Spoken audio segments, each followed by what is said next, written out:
Hello friends, welcome to the new episode of my channel. আমি অরিত্র। এখন আমরা কথা বলবো যে শাকিব খানের ছবি রাজকুমার বলে ছবিটাকে নিয়ে, যেটা কিছুদিন আগে আর কি ওটিটি প্ল্যাটফর্মে চলে এসেছে। আমি ফাইনালি ছবিটা দেখলাম এবং এই ছবিটা ডিরেক্ট করেছেন আর কি প্রিয়তমা। ছবিটাও যিনি শাকিব খানকে নিয়ে বানিয়েছিলেন, হিমেল আশরাফ, তিনিই ডিরেক্ট করেছেন। এবার ধরুন প্রিয়তমা ছবির প্রথম দিকের পোর্শনটা খুবই খারাপ ছিল এবং শেষের পোর্শনটা অ্যাকচুয়ালি ভালো ছিল এবং লাস্ট অ্যারাউন্ড 20 মিনিটস মতো সেইটাই আর কি ছবিটার হাইলাইট ছিল আর কি, এবং সেই জায়গাটা খুব ভালোভাবে সে এক্সিকিউট করেছিল ডিরেক্টর। এই ছবিটা প্রিয়তমার থেকে বেটার ছবি হয়েছে। এবং কি হয়, আমি ছবিটা একটু ব্রেকডাউন করে বলতে হবে।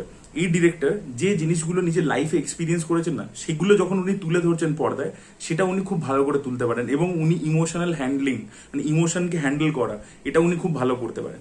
কিন্তু কি হয়, দুটো জিনিস হয়। একটা হচ্ছে কি, আপনি সিনেমাতে সেটাই রিফ্লেক্ট করছেন যেটা আপনি নিজে এক্সপিরিয়েন্স করেছেন। এই ডিরেক্টর বিদেশে থাকতেন, তো ওনার ধরুন যা যা এক্সপিরিয়েন্স বা যা যা ফেস করেছেন উনি, সেগুলো যখন উনি পর্দায় ফোটাচ্ছেন সেগুলো রিয়েল লাগছে এবং সেগুলো ট্যাঞ্জিবল মনে হচ্ছে, মানে ইমোশনালি আমরা কানেক্ট করতে পারছি। কিন্তু যেগুলো আমরা শুনেছি যে আচ্ছা এই একটা ছবি হতে গেলে, একটা কমার্শিয়াল ছবি হতে গেলে এই চেক বক্সে টিক করতে হয়, সেগুলো যখনই উনি ছবির মধ্যে পড়ছেন সেগুলো ছবির মধ্যে ওয়ার্ক করছে না। এবং এটা কি একটা পারফেক্ট ছবি হয়েছে? না, একটা পারফেক্ট ছবি হয়নি। এটার মধ্যে প্রচুর খামতি আছে। আগেন সেই জিনিসপত্রগুলো যেগুলোকে একটা সো কল্ড সিনেমা কমার্শিয়াল ছবির মধ্যে থাকতে হবে, সেই জিনিসপত্রগুলো যেগুলো জোর করে ফোর্স ফিট করা হয়েছে, সেগুলো একটাও ওয়ার্ক করেনি ছবিটার মধ্যে, সবকটাই খারাপ। কিন্তু এই যে কোডটা, সেই ইমোশনাল কোডটা কিন্তু ভালো ছবিটা, এবং শাকিব খানের পারফরমেন্স ইমোশনাল পোর্শনস গুলোতে ভালো আছে। তো ছবিটার মধ্যে কি কি পজিটিভ, সবচেয়ে প্রথম যে জিনিসটা আমি হাইলাইট করবো সেটা হচ্ছে এই ছবিটার ওই টাইটেল ট্র্যাকটা বাদ দিয়ে, যেটা প্রথম দিকে আসে, সেইটা বাদ দিয়ে বাকি ছবির যে যতগুলো গান, প্রতিটা গান কিন্তু খুবই ভালো। প্রতিটা গান খুবই ভালো, অসাধারণ গান হয়েছে। অ্যালবামটা দুর্দান্ত হয়েছে, পুরো অ্যালবামটাই খুব সুন্দর হয়েছে। এটা প্রথম পজিটিভ। দ্বিতীয় যে যেটা বললাম, যে এটা বেসিক্যালি, এটা অ্যাকচুয়ালি একটা রোমান্টিক গল্প না, এটা অ্যাকচুয়ালি একটা বাবা ছেলে, একটা বাবা মা ছেলে, তাদের গল্প অ্যাকচুয়ালি এই ছবিটা। আমার দেখে আমি অ্যাটলিস্ট সেটাই ফিল করেছি। এবং সেই একটা ছেলে যে কিছু না পাওয়া প্রশ্নের উত্তর, সেটা সে খুঁজে যাচ্ছে যে কেন তার সাথে একটা জিনিস হয়েছিল, এবং সেই জন্যই সে আমেরিকা যেতে চায়। তার গোলটা পুরোপুরি ক্লিয়ার, সেটা এস্টাবলিশ করে দেওয়া হয়েছে ছবিতে, এবং সেটা নিয়ে আর কি মেন কনফ্লিক্টটা। এবং সেখানে এই শাকিব খানের ক্যারেক্টারটা তার বাবার সাথে যে ইমোশনাল সিনসগুলো রয়েছে, সেগুলো খুব ভালো। একটা হচ্ছে সে আমেরিকা চলে যাওয়ার আগে নিজের বাবাকে আর কি গুড বাই বলছে, সেই জায়গাটা পার্টিকুলারলি খুব ভালো। প্লাস পরের দিকে যখন ওই ফ্ল্যাশব্যাকটা রিভিল হচ্ছে, সেখানে ওর বাবার সাথে যে সিন আছে, খাটের উপর দুজনে বসে আছে, ওইখানে ইমোশনসগুলো খুব ভালো ওয়ার্ক করে।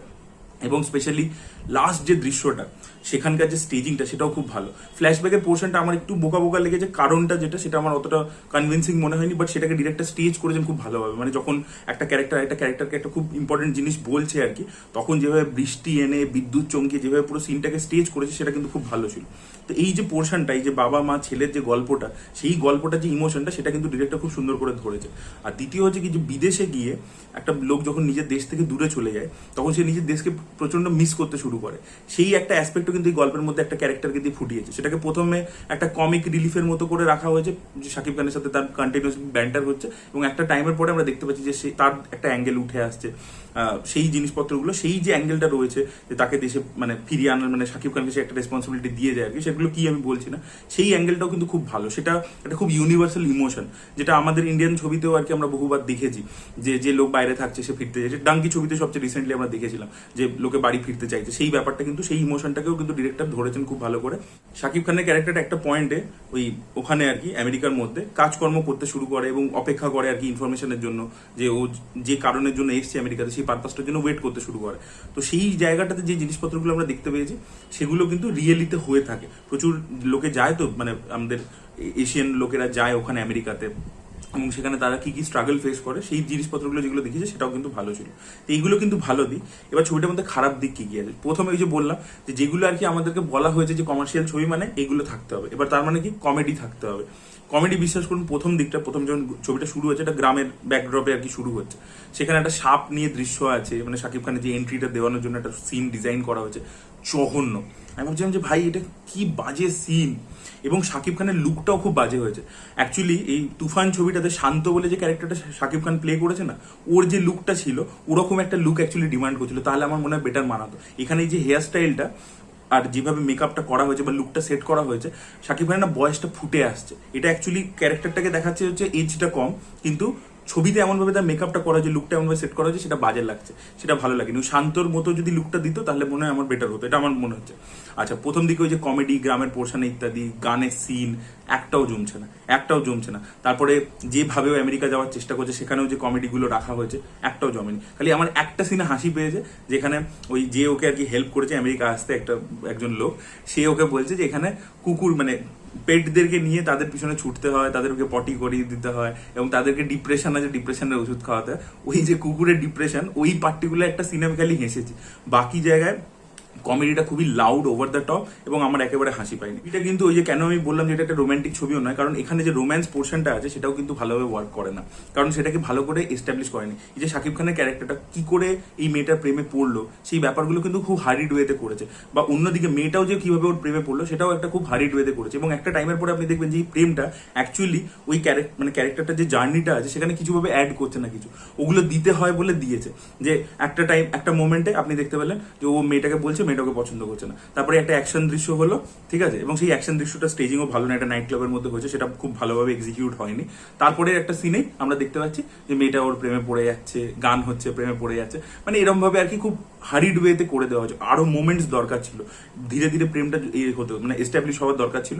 এবং তারপরে ওই ক্যারেক্টারটা, এই শাকিব খানের ক্যারেক্টারটাকে ওর জার্নিতে, ওর যে পারপাসটা, ওর যে এক্সাক্ট গোলটা, তাতে হেল্প করা উচিত ছিল, সেটা কিন্তু একেবারেও হয়নি। তো ওটাও অ্যাকচুয়ালি বেসিক্যালি একটা সাবপ্লট টাইপের, যেটাকে রাখা হয়েছে যে কমার্শিয়াল ছবির মধ্যে একটা প্রেম রাখতে হয়, তাই জন্য রাখা হয়েছে। এবং যে ইন্টারনেট মানে নায়িকাকে নেওয়া হয়েছে, বিদেশি নায়িকাকে, তার পারফরমেন্স কিন্তু ভালো ছিল না। তাকে দেখতে ডেফিনেটলি খুবই ভালো লেগেছে, কিন্তু তার পারফরমেন্স কিন্তু কনভিন্সিং একেবারে ছিল না। বাংলা সে যেভাবে বলছিল সেগুলো শুনতে ভালো লাগছিল, বাট পারফরমেন্সটা একেবারে যেরকম দরকার ছিল, একদম তার সাথে একটা ইমোশনাল দৃশ্য ছিল। সেখানে শাকিব খান যতটা ভালো পারফর্ম করছে, দুজনে এসে দাঁড়িয়ে আর কি, যেখানে ও শাকিব খান নিজের ব্যাপারে বলে ওকে, মেয়েটাকে, সেই জায়গাটা মেয়েটা কিন্তু পারফরমেন্সটা দিতে পারেনি। শাকিব খান ভালো পারফরমেন্স, শাকিব খান অ্যাকচুয়ালি ছবির ইমোশনাল দৃশ্যতে খুব ভালো অভিনয় করে। এখানে ওই যে অ্যাকশন দৃশ্যর কথা আমি বললাম, সেই যে অ্যাকশনটা আনা হয়েছে এবং একটা ক্যারেক্টারকে অ্যান্টাগনিস্ট টাইপের দেখানো হয়েছে, সেইটা না করে, মানে সেটা কোনো সত্যি বলছি দরকার ছিল না, অপ্রয়োজনীয় মনে হয়েছে। ওই ক্যারেক্টারটাকে এনে লাস্টে যে জিনিসটা করেছেন ক্লাইম্যাক্সের ডিরেক্টর ক্লাইম্যাক্সটাকে একটু না স্যাড এন্ডিং করতে চান। আমি প্রিয়তমার ক্ষেত্রেও দেখেছিলাম, এখানেও দেখলাম, কিন্তু সেটাকে অন্যভাবে উনি করতে পারতেন। ওই ক্যারেক্টারটাকে ফিরিয়ে এনে ওটা ওইভাবে ওই সেট আপটা করার কোনো প্রয়োজন ছিল না, ওটা খুব বোকা বোকা লেগেছে আমার। এন্ডিং এর সিনটা কিন্তু খুবই এফেক্টিভ, ওখানে যেভাবে শাকিব খানের ক্যারেক্টারটা ওই বাড়িটার সামনে পৌঁছায়, সেখানে যেভাবে মিউজিকটাকে প্লে করেছে, হাওয়া চলছে, ওই সিনটা স্টেজিংটা খুব ভালো ছিল। Staging wise it is fantastic, performance ওয়াইজও ফ্যান্টাস্টিক, কিন্তু প্রবলেম হচ্ছে কোথায়, যে ওখানে যেভাবে ওই জিনিসটাকে আনলো, ট্র্যাজেডিটাকে, সেটা ওইভাবে না এনে অন্য কিছুভাবে একটা আনা উচিত ছিল। কমার্শিয়াল ছবির যে ট্রোপস গুলো জেনারেলি থাকে, যে প্রেম দিতে হবে, অ্যাকশন দিতে হবে, গান দিতে হবে, কমেডি দিতে হবে, এগুলো যেখানে যেখানে ডিরেক্টর অ্যাপ্লাই করেছেন সেখানে সেখানে তিনি পুরোপুরি ডাহা ফিল করেছেন। কিন্তু যেখানে যেখানে উনি নিজের জীবনের এক্সপিরিয়েন্সটাকে ফুটিয়ে তুলেছেন, সেখানে কিন্তু ছবিটা ভালো হয়েছে। তাই জন্য আমি এটাকে প্রিয়তমা থেকে তো ডেফিনেটলি অনেক ফার বেটার ছবি হয়েছে, বাট উনি যদি এর পরবর্তীতে খুব একটা স্টারকে নিয়ে ছবি বানান, কিন্তু খুব ইমোশনাল একটা ছবি বানান এবং নিজের এক্সপিরিয়েন্স দিয়ে বানান, তাহলে আমি মনে হয় ফার বেটার একটা ছবি উনি বানাতে পারবেন। তখন উনি বলতে হবে না যে বিটস অ্যান্ড পিসেস ছবিটা ওয়ার্ক করছে, পুরো ছবিটাই তখন ওয়ার্ক করবে। এটাই আমার মনে হয়েছে। আপনাদের কি বক্তব্য? যারা দেখেছেন ছবিটা বাংলাদেশ থেকে, তারা অবশ্যই কমেন্ট সেকশনে জানাবেন তাদেরও সেম রিয়াকশন কিনা। আর যদি কেউ দেখবেন ভাবছেন, ওটিটিতে অ্যাভেলেবেল হয়ে গেছে, আপনারা চাইলে দেখতে পারেন। So that was it guys, thank you so much, by.